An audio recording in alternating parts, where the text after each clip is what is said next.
E vamos que vamos aqui, dar continuidade em nossos vídeos aqui para o nosso canal do YouTube.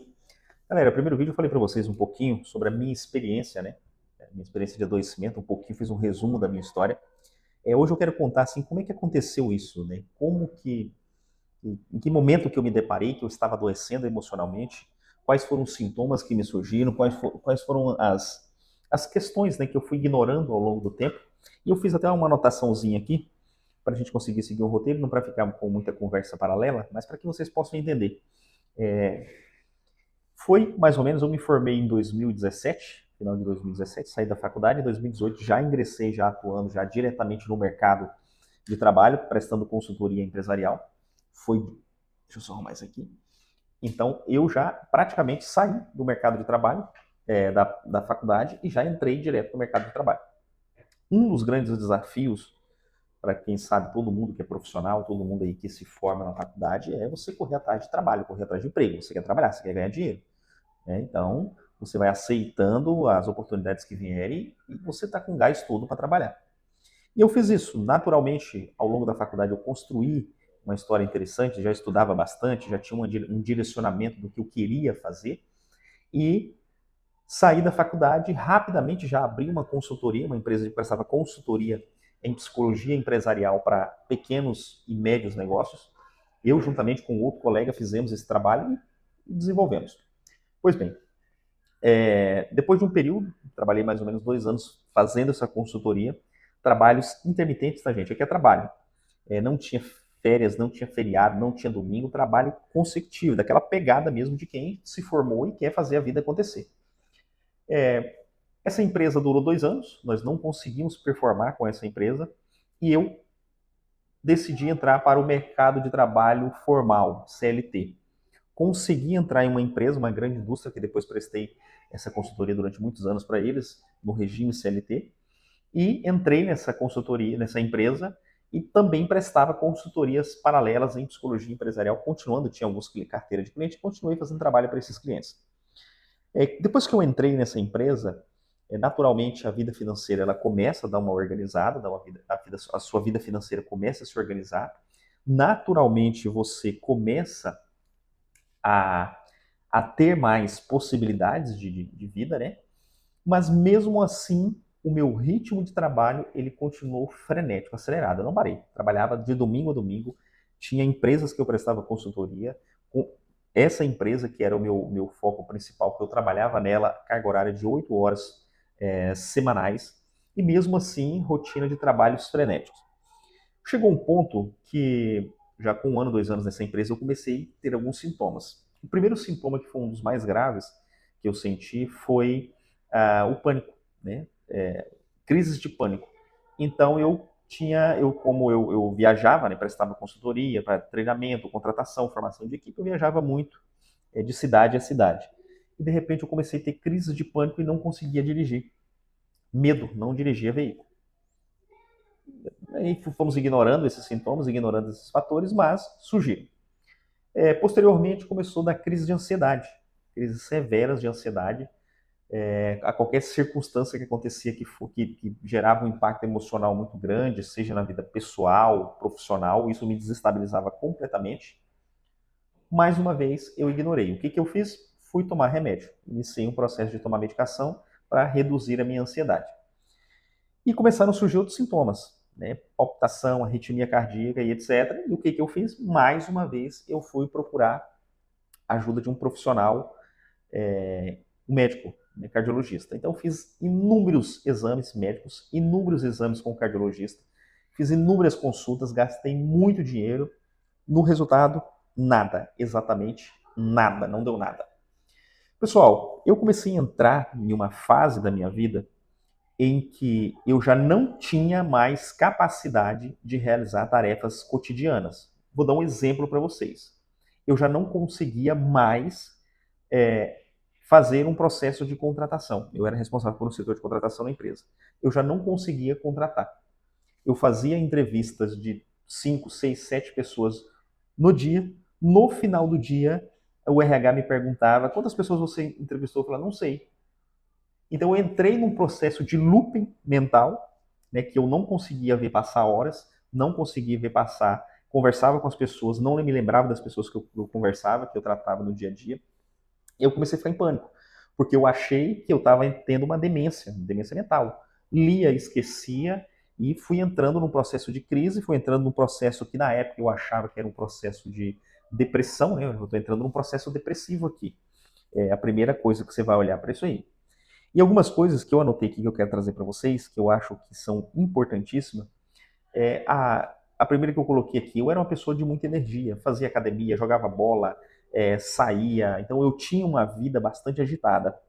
Depois desse período, eu praticamente virei um sedentário a nível hard. Eu não saía, cansaços constantes, comecei a adoecer frequentemente, e esses sintomas eles foram se agravando. Eles foram se agravando de tal forma ele foi se agravando de tal forma que ele começou a me incapacitar de fazer coisas no meu cotidiano. De repente, em final de 2023, comentei lá no vídeo anterior, eu começo a ter uns sintomas de crise de ansiedade e crise de pânico junto. A sensação de que ia morrer, a sensação de que o mundo ia acabar, de que eu estava sozinho e esses conflitos emocionais muito grandes vindo na cabeça. E aí, rapaz, eu decidi então procurar ajuda. Eu falei, não, esse negócio está errado. Foi aí que eu procurei ajuda psicológica. Iniciei um processo de psicoterapia e é aqui que eu quero chegar, eu quero conversar com vocês, que foi o que eu descobri. Eu descobri nessa época uma palavrinha que eu banalizava. Eu achava que era conversa fiada, eu achava que era frescura, que era mais uma invenção da indústria farmacêutica. Eu descobri o famoso e famigerado burnout. Burnout, para quem não sabe, é uma doença característica do ambiente de trabalho. Ela afeta exclusivamente profissionais que atuam, né, naturalmente no ambiente de trabalho, que tem uma profissão em si. Ela não é uma doença social comum, como a depressão e etc. Então, a origem dela é ocasionada pelo ambiente de trabalho, pelas rotinas de trabalho, pela dinâmica do trabalho. E ela, a característica dela é a queima. Essa queima, eu gosto de tratar dessa forma, porque eu passei e ajudei inúmeras pessoas nesse sentido. Para mim, a burnout, ela é a queima das suas capacidades de agir frente às circunstâncias, frente aos problemas que acontecem na sua vida. E eu entrei nesse processo. Entrei no processo de burnout. Cara, vou falar um negócio para vocês. Foram da descoberta, né, eu já estava numa crise financeira desgraçada, porque eu praticamente todo o dinheiro que eu ganhei atuando como psicólogo empresarial, mais um sintoma, tá? Importantíssimo isso, mais um sintoma dessa crise, dessa desregulação emocional. Eu não tinha dinheiro nenhum, não fiz capital, não fiz reserva, não construí patrimônio, não comprei bens, zero. Então eu cheguei nesse ponto quando eu descobri o burnout. Eu decidi então sair dessa empresa e convergiu para que eu saísse dessa empresa. E o único dinheiro que eu tinha era o meu dinheiro do acerto dessa empresa. Saí dessa empresa totalmente desolado, sem rumo, e 3 meses depois encerrou o meu recurso financeiro. Por quê? Eu ignorei mais uma vez que estava doente emocionalmente. Entrei em negócios, entrei em um negócio, numa empresa que hoje é um negócio que é a minha atividade principal, né? Mas na época eu entrei por desespero, por medo, entrei nesse negócio. E de repente eu entrei nesse negócio, peguei todo o meu capital de acerto da empresa, que tinha um salário razoável, e algum dinheirinho que eu tinha ali, peguei todo esse capital e injetei nesse negócio. Esse negócio, com 3 meses, ele faliu. E falido, ele permaneceu ativo por mais 3, que foi aí que corroeu tudo que eu poderia ter de recursos de cartão de crédito e qualquer outra coisa que eu poderia ter que me ajudaria a me estabelecer financeiramente, foi pro ralo. Nesse caminho, gente, eu fazia terapia, não tinha mais dinheiro para pagar, encerrei. Eu entrei num processo de adoecimento mais profundo, porque eu já não tinha mais dinheiro para pagar aluguel, eu já não tinha mais dinheiro para poder abastecer. Eu tinha uma moto de alta cilindrada, mas eu tinha uma moto na época, não tinha mais dinheiro para abastecer o veículo. O meu escritório que eu tinha pago 3 meses adiantado para ver se eu conseguia fazer alguma coisa, recuperar um dinheiro, sei lá, fazer alguma coisa da minha vida. Eu já tinha vencido os 2 meses e de repente, espera um pouquinho para o vídeo, tem até uma história engraçada que eu cheguei no momento que eu estava assim, numa situação tão difícil financeiramente que eu não tinha dinheiro para comer, não tinha dinheiro para abastecer o meu veículo, a única coisa que eu tinha era 30, 45 dias do meu aluguel do meu escritório pago. De repente, o que eu decidi? Eu falei, rapaz, eu vou ter que parar essa moto aqui em algum lugar e vou ter que me virar. Eu estava casado na época, minha esposa trabalha, estou ainda, né? Minha esposa trabalhava no banco e, por incrível que, graças a Deus, ela tinha um cartão, então ela se alimentava meio com um cartão, então ela, às vezes, ela nem vinha em casa. E eu fiquei 4 dias nessa rotina. Eu não tinha dinheiro para abastecer a moto, não tinha nada, zero. Não tinha contado para ela a minha situação, não compartilhei com ela a minha situação na época. E de repente eu fiquei esse período todo, 4 dias, eu ia praticamente 3 quilômetros, 3 a 4 quilômetros, que era razoavelmente perto, né? Até o trabalho, eu saía às 5 horas da manhã de casa e eu ia até o trabalho 5 horas da manhã de a pé, porque a moto não tinha gasolina, e lá eu ficava das 5 da manhã até as 22 horas da noite. Até as 22 horas da noite.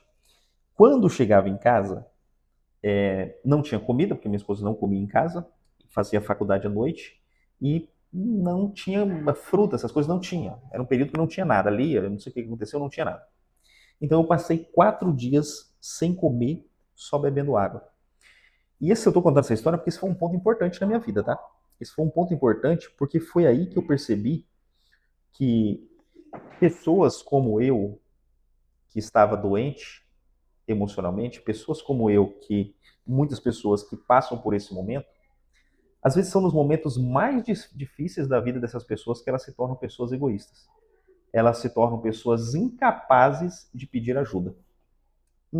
Não porque não tem pessoas que vão ajudar, é porque nós, nesse estado, nós somos egoístas. E por mais que a gente, às vezes, a gente não se ache tão importante, a gente acha que nossa vida dá uma merda, que nada faz sentido, mesmo assim o nosso egoísmo nos torna intransigentes. A gente não pede ajuda, nós não deixamos ser ajudados, e aí, se você não enxerga isso, por isso que eu contei essa história para vocês, se você não enxergar esse ponto de inflexão na sua vida, você não muda. E a grande tendência é que você comece a se meter num monte de merda atrás de merda, e a grande tendência é que você vai tomar decisões muito erradas na sua vida e pode chegar a um ponto em que você não consiga mais retornar para a pessoa que você acha ou que você queria ter se tornado. E foi nesses 4 dias que, praticamente no terceiro dia, que eu decidi que eu não queria mais aquilo para minha vida. Que eu não queria passar mais aquilo na minha vida. Eu vou falar para vocês no terceiro vídeo, depois desse 4º dia, o que eu fiz, qual foi a minha jornada depois desse 4º dia. Quais foram as decisões que eu tomei? Mas eu quero deixar um spoiler para vocês aqui. Eu demorei, pessoal, 2023, 24, 25, eu demorei praticamente 3 anos da minha vida para conseguir me equilibrar, para conseguir me organizar. Depois dessa decisão, eu demorei 3 anos para me conseguir me estabilizar emocionalmente, para que eu conseguisse estruturar coisas concretas na minha vida, para que eu conseguisse conceber que eu tinha potencial, que eu poderia fazer as coisas que eu desejava e imaginava que eu poderia fazer. Demorei 3 anos para isso, tá? Recebi muito apoio de muitas pessoas depois que eu comecei a me abrir, mas foram 3 anos. No próximo vídeo eu quero contar um pouquinho para vocês o que aconteceu após essa decisão e quais decisões eu tomei, quais caminhos que eu tomei para que hoje eu possa estar gravando esse vídeo aqui, contando essa história para vocês. Em breve nós vamos estar trazendo conteúdos aqui para ajudar outras pessoas, outros profissionais. Eu quero contar os meus negócios para vocês aqui em breve, mas eu preciso que vocês acompanhem esse vídeo, né? Acompanhem, curte, compartilhe aí, que eu quero contar para vocês no terceiro vídeo aí qual foi essa virada de chave. Tá? Que não foi mágica, não. Não é o que você fica olhando aí na internet. Ah, foi mágica. Não, resolvi. Não, não foi não, tá? Foram 3 anos para que eu conseguisse resolver esse problema. Tá? 3 anos.